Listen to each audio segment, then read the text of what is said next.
Hello everyone and welcome to Journey to Success Radio, a show featuring people and companies who are making a positive contribution to the world. This show will help you learn how to apply success principles in every area of your life so that you can make the most out of your skills and talents and accomplish more of your goals. To find out more about the show, please visit www.journeytosuccessradio.com.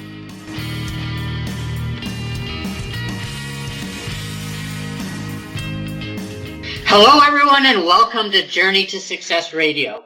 My name is Tom Too Tall Cunningham. I'm a Life Inspiration Ambassador for MWR Life and a Napoleon Hill Foundation Certified Instructor. My purpose in life is to help people to think, speak, and act positively through the many and varied challenges that life throws at us. You can find out more about me at a couple of websites.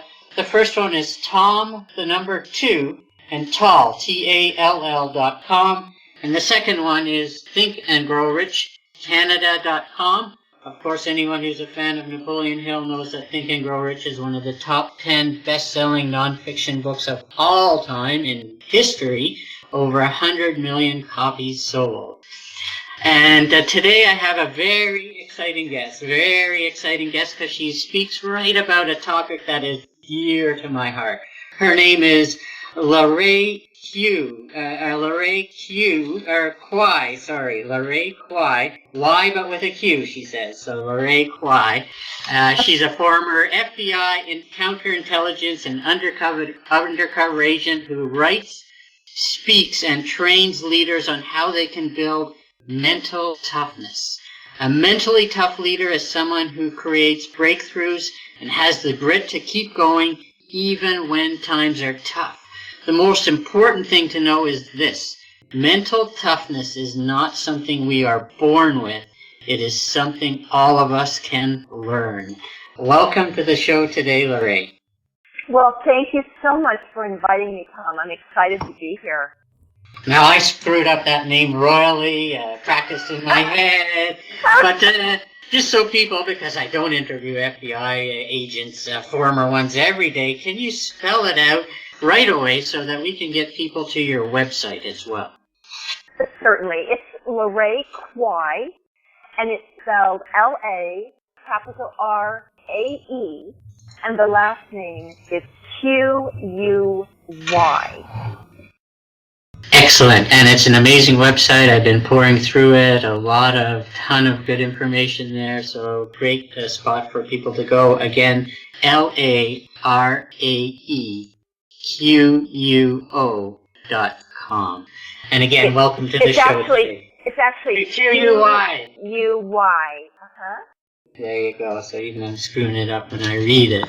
So let's talk about your career. First of all, a female FBI agent. Now, my mom would love to hear that, because if I ever make a mistake and just include the male in anything I'm talking about, she'll always say, or her.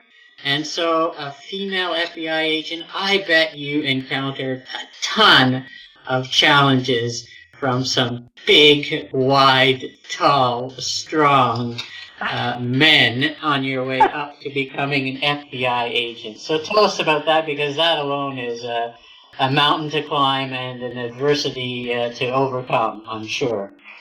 Well, in some ways, absolutely. And you asked me when was the first time I actually needed mental toughness. Probably the very first day I entered the FBI Academy in Quantico, Virginia. That was,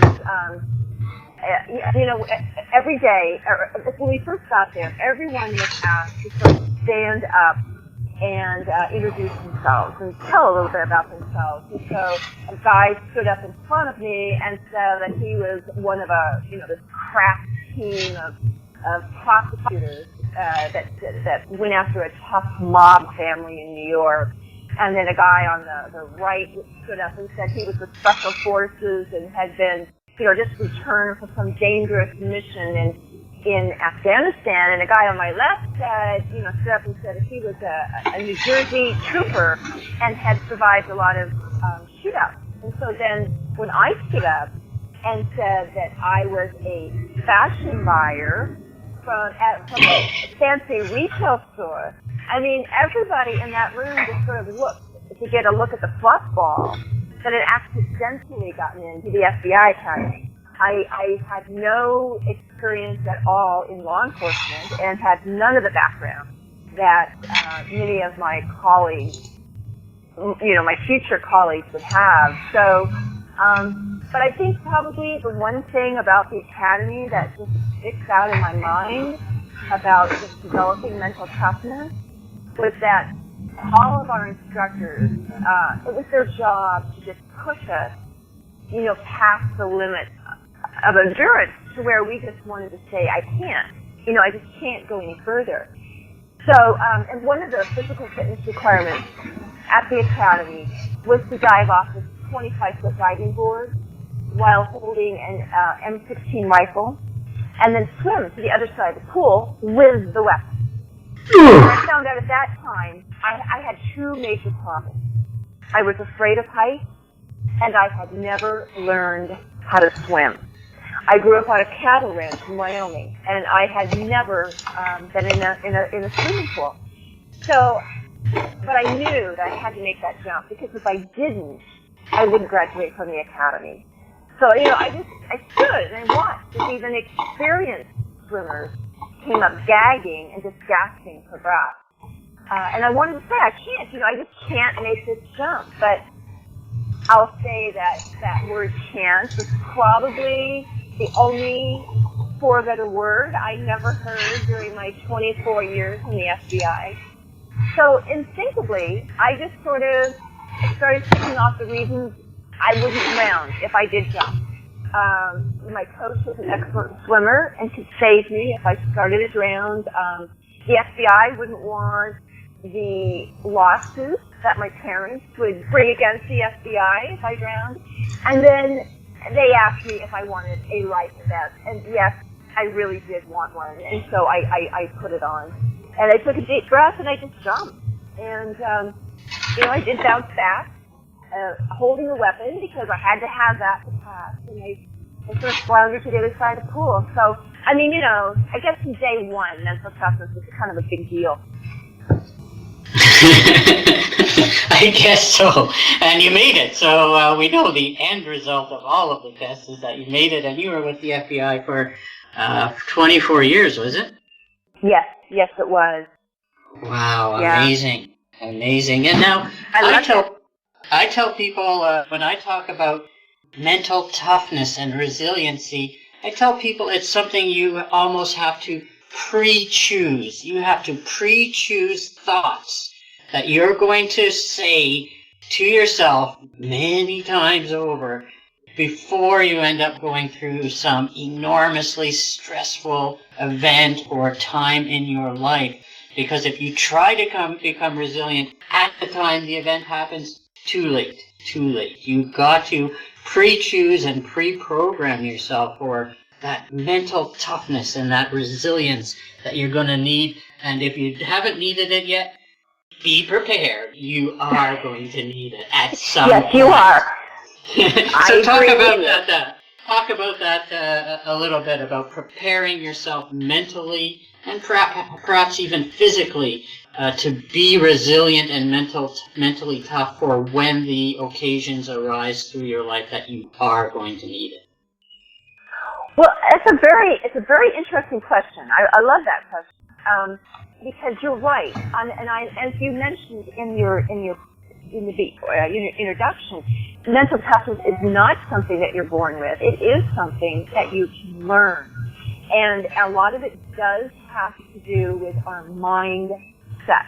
In other words, how we choose to think about the obstacles in front of us. And for example, Admiral James Stockdale was held captive for 8 years during the Vietnam War. And Stockdale was interviewed, and he was asked, who didn't make it out alive? And his answer was very blunt. He said, that's easy, it was the optimists. They were the ones who said, we're going to be out by Christmas, so keep up the cheer. And then Christmas would come and go, and they'd still be there. And then they'd say, oh, well, keep up the spirits, we'll be out for Easter. And then Easter would come and go. And he said the optimist eventually just died of a broken heart. But there is a big difference between optimism and positive thinking. And Stockdale and his comrades are perfect examples of positive thinkers who are mentally tough. In other words, to me, this is a definition of mental toughness. It is believing that you will prevail in your circumstances rather than believing that your circumstances will change.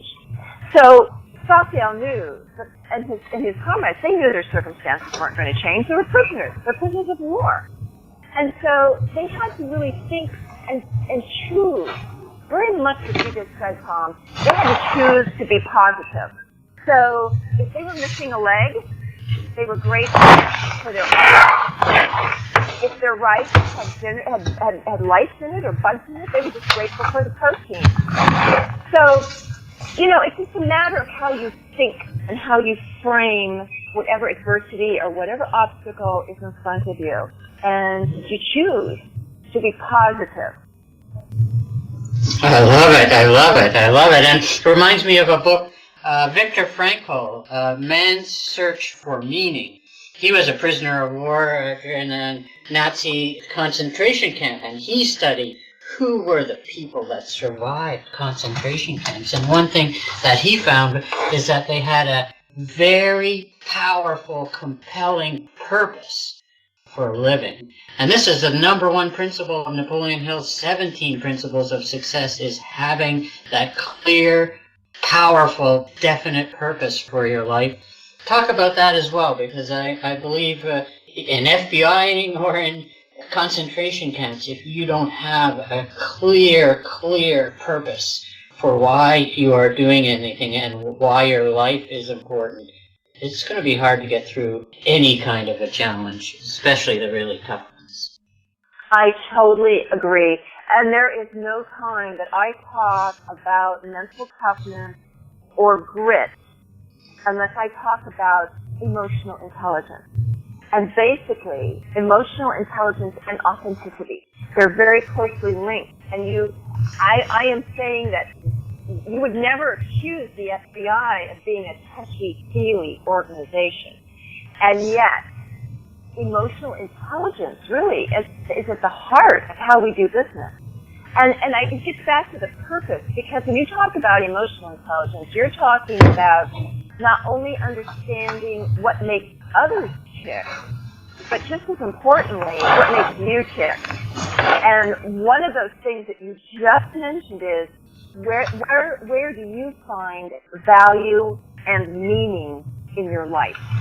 And if you cannot put your purpose and attach your purpose to that, the first thing you'll do when you're hit with adversity is you're just going to give up.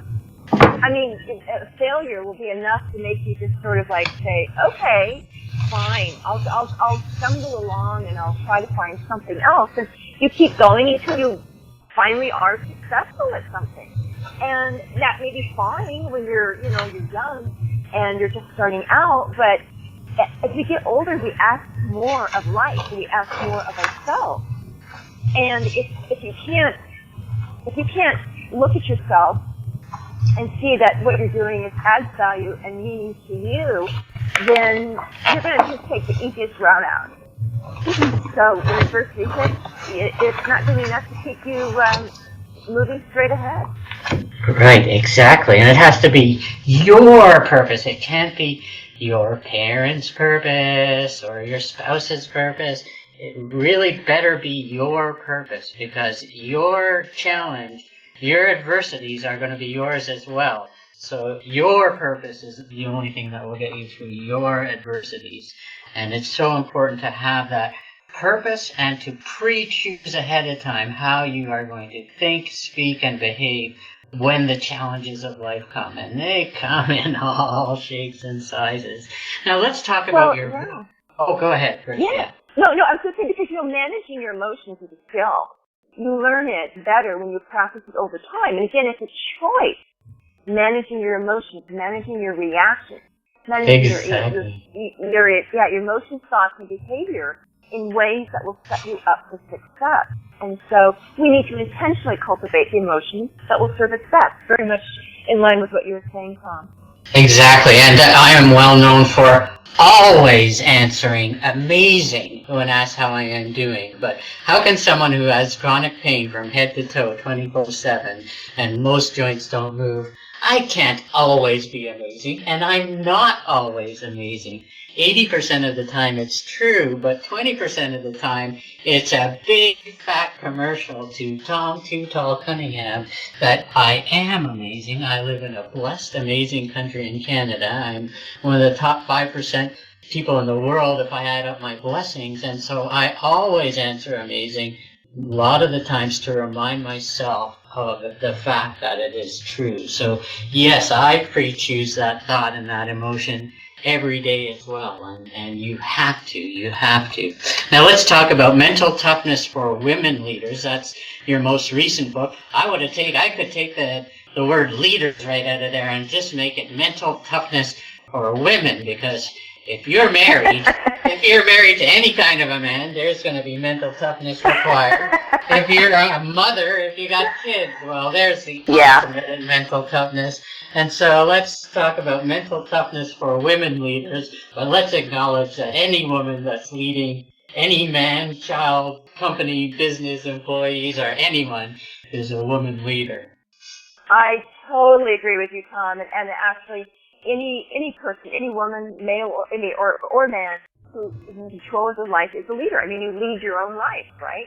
Right. The thing that I tried to do in my book, and what I did do in mental toughness for women leaders, was base it in, rooted in neuroscience and social psychology. Because while I mean, I love hearing inspirational things, and I find that they can be very, uplifting.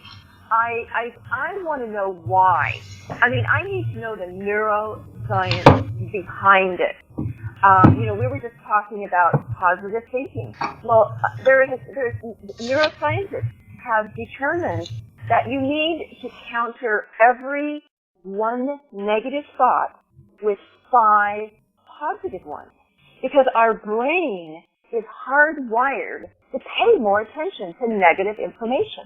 I mean, that's that limbic brain system. It's the fight or flight syndrome that has kept, cavemen alive for years. I mean, they went out to get lunch, not be lunch.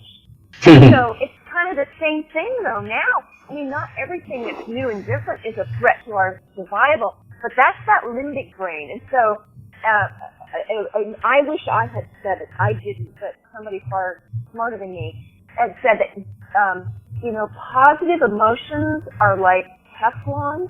They easily float away. But negative emotions are like Velcro. They stick. And so we have to intentionally choose. And again, based in neuroscience, it's basically a ratio of 5 to 1 to just kind of move us beyond. So those are the kinds of tidbits and tips that I offer. It's 52 tips. It's mental toughness for women leaders, 52 tips, one a week that you can just look at, and it's based in neuroscience or social science of things that are backed up by more than just theories, that are backed up by more than just, that's a warm and fuzzy thought. And that, like I said, those can be nice, but I'm the kind of person, I need to know how I can change my brain and how I can rewire the way I look at obstacles and challenges. I love it. And now you're again talking right up. Wow, we could talk forever, because you're talking about one of my favorite topics, positive psychology. I've been studying a lot about positive psychology, and it's proving a lot of things that Napoleon Hill talked about in 1938 when he wrote Think and Grow Rich. There is science behind a positive mental attitude, and it is so exciting to read about the science behind positivity and optimism, and as you said, how many positive inputs you need to negate the negative inputs. And believe me, the negative inputs come free and easy. You don't even have to go look for them. That's exactly right. And you're probably very familiar with neuroplasticity, because that is showing us how we can literally rewire our brain by changing the way we think about negative situations. We can take responsibility for our brain, and then when we can take responsibility, then we can take responsibility for our own emotions. Because often the key to managing them is simply to reframe them. Right, exactly. One of my favorite authors on this topic is Dr. Barbara Fredrickson and her book Positivity. Yes. A powerful book. A wonderful book. Very powerful. And actually, she's the one originally said the ratio of 3 to 1. But since then, there's research that came out, and she's concurred that it really needs to be 5 to 1. Oh, three positive thoughts for every one negative, but 5 is going to get you a lot further. Oh, well, you're having me breathing a sigh of relief, because I knew it was 3 to 1, and I was thinking, how am I going to correct this poor lady? And Barbara Fredrickson is brilliant, and she did come out with that book, Positivity, and this is fairly recent, Tom, that she's kind of come away with agreeing that while 3 is probably adequate, 5 is more the golden bullet. Yeah, so, but thank you, because you were trying to figure out how to break it to her. No, Barbara Fredrickson said 3 to 1. Right, I'm thinking, how am I going to break this in the middle of the show? But you're right, and I'm thinking in my own experience, even just without putting it to a numerical testing, that it needs to be more than 3 to 1, because negatives pour at you like crazy, like a waterfall. And so you really need to go out and get those 5 positive inputs to overcome all that negativity that comes your way. And so let's talk about, we're talking about some amazing topics right up my alley.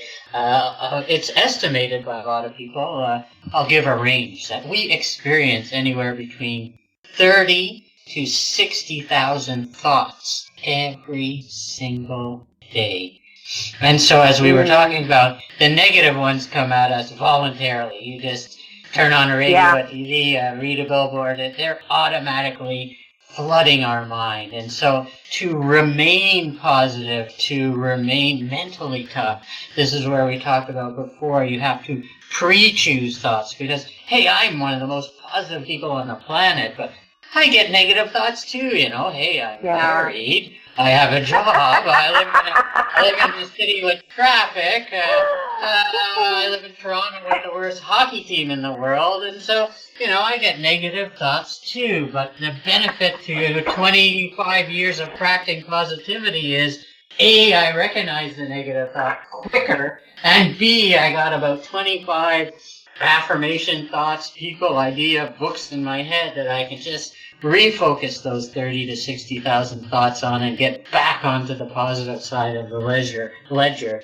So talk about that, because that must be, especially for an FBI agent, you got some nutcase spy across from you. You got to be able to reprogram some of that negative thoughts into positive ones, and quickly, I'm sure. Yes, you're absolutely right, Tom. And I think one of the first things, as you were asking that question, I was running through something I said earlier, where the word "can" is the only 4-letter word I never heard in the FBI, which is really true. Because when you say the word, like for example, when you see the word "no," your brain just automatically starts releasing a lot of stress-producing hormones and neurotransmitters. And these are the very chemicals that interrupt the normal function of the brain, and we get anxious and we don't use good logic. But now, so that's just when you see the word "no." But if you say the word "no," even more stress chemicals are released into your brain. And so it's just that the word "no" and other negative messages like "can't" or "quit," they interfere with the logical decision-making centers of your brain, and it causes us to make decisions that are often not in our best interest. And mental toughness, it's right back to controlling your emotions, of being able to interrupt this flow of chemicals into the brain. And the other thing too, I was astounded by this, but I've read this one piece of research that said that we say anywhere from 300 to 1,000 words to ourselves per minute. I mean, if you think about that, that's all. I mean, it's unbelievable. And so the key there, again, Tom, what you were talking about, is really to teach yourself to react positively so that you can override that emotional part of the limbic brain system that tends to be negative and throw out all kinds of junk in our way. So again, it gets to that self-talk. And I'll have to say that I know in like military and special forces and FBI HRT teams, I mean, self-talk is really important. And that is just the way that you speak to yourself. And, you know, we spend so much time talking about being positive and the message we give to others and the language we use, but the real issue is in how we talk to ourselves. And sometimes we're pretty brutal to ourselves. And I mean, you know, we would probably cause it, we'd probably label it as abusive. You know, if somebody else talks to us, right. say we talk to ourselves. And so that's really an important thing. And then, you know, you said something, I can't let it go. Viktor Frankl is I love him. And I've read that book, Man's Search for Meaning, and I've read his life story, and I've just been awed by it. But and you're right, he was so, I mean, he just said, you know, once you find your meaning, or once you find your why, to quote Simon Sinek, then you can really, you know, really, everything else is put in second place. I mean, it all comes into perspective. But when he said, and he really confirmed this, he just visualized what it would look like. In fact, he gave a speech, and I'm gonna butcher it terribly, but it was something like, I can stand before you now, even though I've never seen you before, but I have spoken these words to you thousands of times in my mind. Because I envisioned myself surviving this concentration camp. I envisioned myself up here speaking to you about what I learned. And again, way before, you know, like Napoleon Hill and Norman Vincent Peale and Dale Carnegie were talking about all these positive ways of seeing yourself. And then people like Frankl, who was a psychiatrist, and other scientists have come along, and they realize that when you visualize your success, when you give your brain a detailed portrait of your end goal, your brain releases dopamine. And that is a very powerful mental toughness tool that just moves you towards success, because it's this chemical that becomes active when we encounter situations that are linked to good thoughts and rewards. So, I mean, you can visualize how events will unfold. You can see yourself winning a goal. You can visualize how you'll react or respond when criticized by a colleague. We did it all the time in FBI firearms training, visualizing how we would respond when somebody stepped out behind a corner of a building, or, you know, we'd have different images pop up and you had to decide whether or not you were going to shoot a bad guy or a baby, you know. But I mean, you just visualize, okay, how am I going to respond? How am I going to move from point A to point B? And it works. It really works.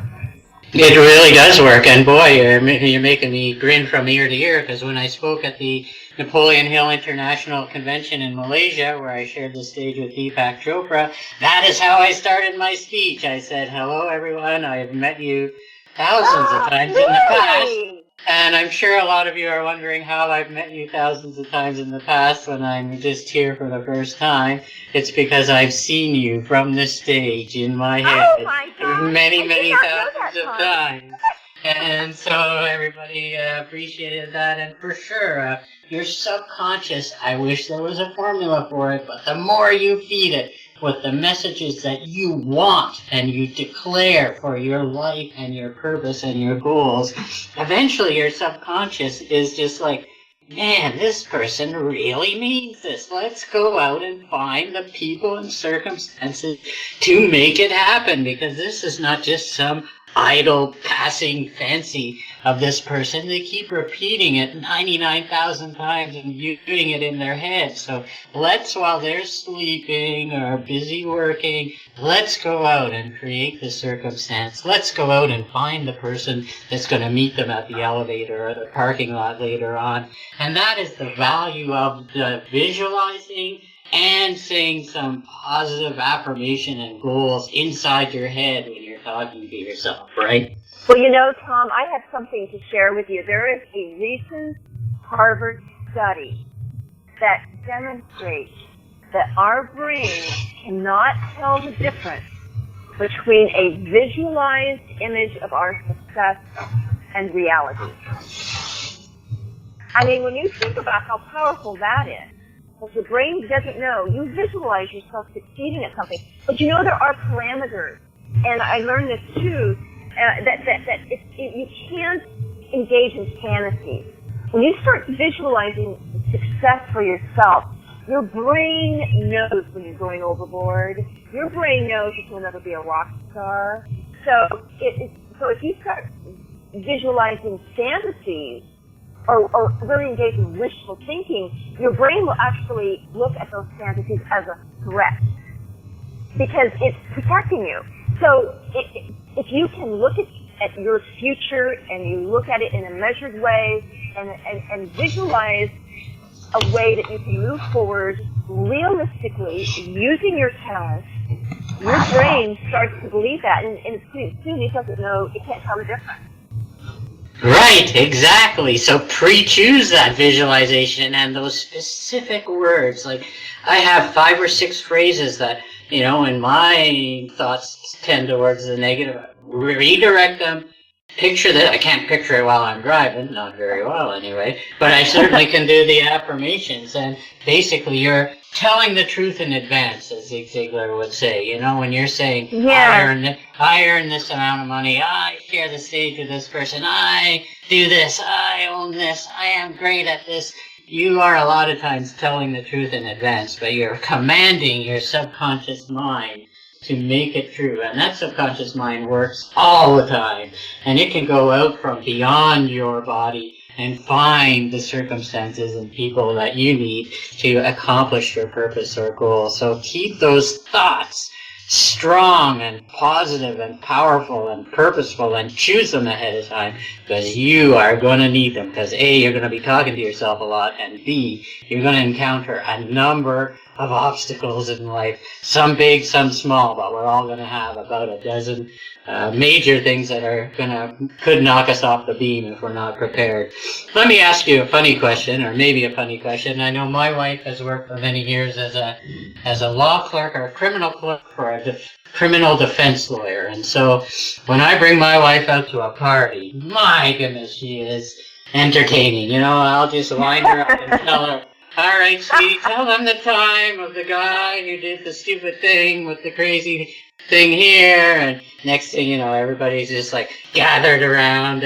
Is that how your friends are with you, or do you have to like edit so many stories? Like, oh, there's a great story about, but oh, can't tell you that one, or oh, there's one about, oh, that one's top secret, can't tell you that one. The people try and pry all these cool, amazing, interesting, fascinating stories out of you when they take you out for a drink or meet you at a party.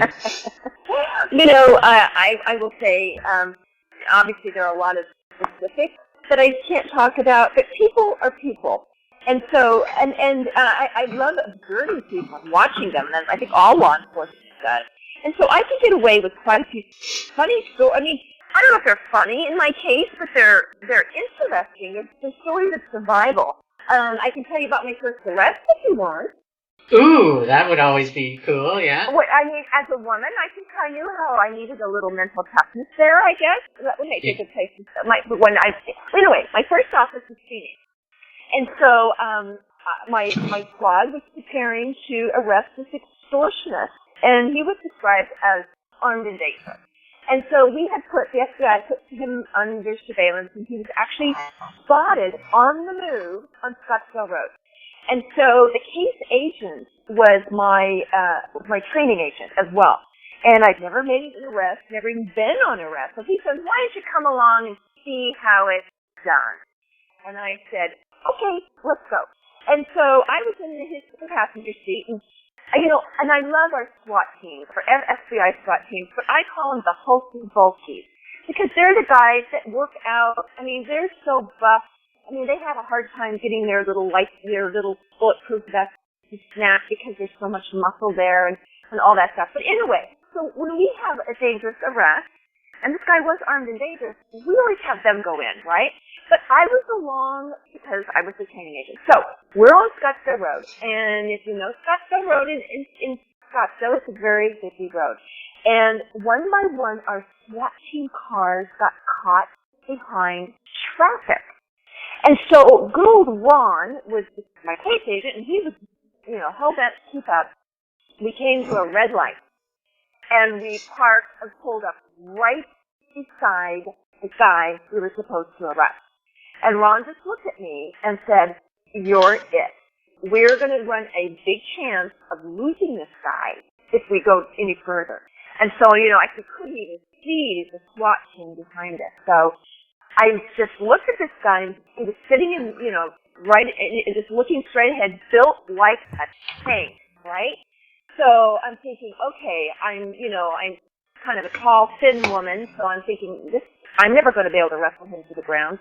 The hulky bulkies, they pull off the door and push him to the ground, but I said, I'm not going to be able to do that. So I took off my FBI raid jacket, because we always wear those, in case, people want to know who's carrying a gun, right, on Scottsdale Road. So I took that off, and I pulled my sweater over my gun, and I got out of the car, and he's just looking straight ahead, right? And so I just sort of tapped his window, and he looked over, and I kind of smiled. And then he looked at me and kind of smiled back, and then kind of started rolling down his window. And as soon as he got his window rolled down, I pulled out my gun and said, FBI, you're under arrest. And he was so shocked that his foot slipped off the clutch, and his car just bolted into the intersection. And I heard it crash somewhere behind, but I never let him out of my sight. And I said, keep your hands up, keep your hands up. And by this time, the hulky bulkies were out, running with their guns in the air, trying to get up to the car to make the actual arrest. Well, they got there, they pulled him out of the car, they looked under the seat, and sure enough, there was a loaded gun under his front seat. So I'm just like going, oh my God, thank God, he kept his hands up. And so, the thing that I talk about there, the lesson I learned is that women can be strong, and they can prevail by just being who they are. I didn't need to be some tough, macho version of LaRae trying to imitate my fellow agents. So I could do the job. I could do it just as well as anybody else. I might not do it the same way they were doing it, but I got the job done. I love it. And that kind of reminds me of, as a handicapped person, like there's many things I can't do, and picking things up off the ground is one of them. So one of the things I do is I'll get whatever it is, I'll sit in a chair or the nearest chair, put whatever it is between my feet and just throw it up in the air and catch it. And so hopefully it's not a cell phone, but like you did, without you learn to prevail. You learn to prevail. You don't say the words I can't. Right. You never say I can't do that or It's exactly right. I interviewed a wonderful woman. Her name is Sharon Korb. She was a gymnast. When she was 17, she fell and she broke her back. And she's been paralyzed in a wheelchair ever since. She's an amazing athlete. She does all sorts of wheelchair sports. I mean, she is amazing. And she said, we were talking about her disability. And she said, the way I look at it is like this. My disability is obvious. What is yours? I mean, you know what I mean? We all have our disabilities. It's just that hers is a little bit more obvious than maybe somebody else's. And this is another thing I talk about in my talks, is that I am blessed in that I have a visible disability. There are so many people walking around with horrible challenges and difficulties that we just cannot even see or imagine. At least with me, people know something's wrong with that guy. But there's lots of people with the totally invisible ones that we do not see. There you go. And I feel bad for them Exactly because right. no one really has the compassion or empathy for them that they should have in some cases because they just can't see it. And now let me come to something, last question here, and one I thought about. Tucked into the very last sentence of your longer bio for my website is, she has also completed graduate studies at San Francisco Theological Seminary. And I'm thinking, wow, that is a different move, career move, or educational move, or field. And so tell me about the purpose, the meaning, why you have completed your graduate studies at San Francisco Theological Seminary. That's an amazing thing. Congratulations, and God bless you with that. That will serve you well. But when I read it, I was thinking, why? A lot of people ask me that same question, and my response to them is, moving from the FBI to a seminary is the most logical move in the world because it's always about uncovering layers to get to the truth, to uncover what's really going on. That's what I did in investigations. I mean, rarely what you saw on the surface was the truth story. And I find that with all of us, just as we were talking, rarely what we see on the outside is the true story. Mm-hmm. So I find it a wonderful challenge, a little bit what we were just talking about, on that journey to the center, because there are so many people who, you know, they kind of, I don't say they waste their life, but they just sort of float through life, and then they get to be about 85 years old, and they ask themselves, what was that all about? What was it all for? And people are either gentle and sweet at 84 and are very reconciled with their life, or they're pissed off and angry. Usually it's one of the two when you get to older people. And I think the difference a lot of times is that those who have taken time to really harvest the real lessons in life. And I go all the way back to 10 years old. When I give talks, I talk about when I was 10 years old and what happened to me when I was standing in front of a charging bull with horns, and he was charging towards me and my horse. I mean, you know, I go back that far, but my life is a series of understanding and pulling back the layers to really, you know, the buck stops somewhere. I don't have a very low tolerance for BS, and I certainly don't allow it in myself. You are. Again, you're talking right up my alley. I changed Napoleon Hill's principle from definite purpose, which is so important for everyone to have, but what I have now and what I believe people should search for desperately their entire life till they discover it is their God-given definite purpose. I have a document that I believe that if Jesus were sitting on the other side of my desk, which would be a really amazing meeting to be at, I believe he would hand me the exact same document I have written down if I asked him, Lord, why all these challenges? Why am I here specifically? What is it that I am uniquely gifted to do? And so if you know that God-given purpose, why you were created, what you were put here to do, that really clarifies a lot in your life. And I'm thinking going to the theological seminary really helped you clarify a lot of those things for yourself as well. Yes, it did. It certainly did. And yeah, I'm right there. And I also did the Ignatian retreat, which is a 30-week or 30 days. You can do it in 30 days, or you can do it one day a week, 30 weeks. Principles that were set by St. Ignatius of Loyola, who was the founder of the Jesuits. Another wonderful spiritual experience. Wow, I would like to learn more about that. Yeah, it's amazing. I would heartily recommend that to you, Tom. It's amazing. And it's what it's about. It's looking for God's pattern in your life. Going back to when you aren't, when you do, God does deal with each of us differently, and it's finding that pattern and just sucking that out from childhood, disappointment, from when we didn't get the red ball in the playground. You know what I mean? We all have this way of dealing with disappointment. So, and life's events.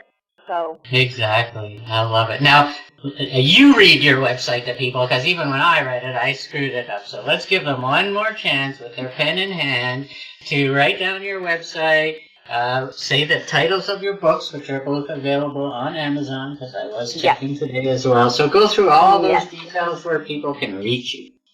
Oh, well, thank you so much. So my website is LaRaeQuy.com. So it's LaRaeQuy.com. And I'm the only one out there. And if you look on Twitter, I'd love to have you on Twitter. On LinkedIn, again, I'm on LinkedIn. Just look me up, LaRae Quy. And I have 2 books. It's the first one is Secrets of a Strong Mind, which talks a lot more about growing up on a cattle ranch and, taking the hard knocks early. I was not coddled. I was not, pampered. And I think that's one of the reasons the FBI liked me so well when I applied. But it's a lot about my background and getting through the academy. It's a lot of my story there. It's Secrets of a Strong Mind. And the second book is Mental Toughness for Women Leaders. Again, it's 52 tips on how you can be mentally tough. And it's for anybody. I said it's for women leaders, but really it's for men and women. It's for people who find themselves in challenging situations. That is everybody, that's for sure. If you haven't, be prepared. They are coming. Yeah, they are. They are.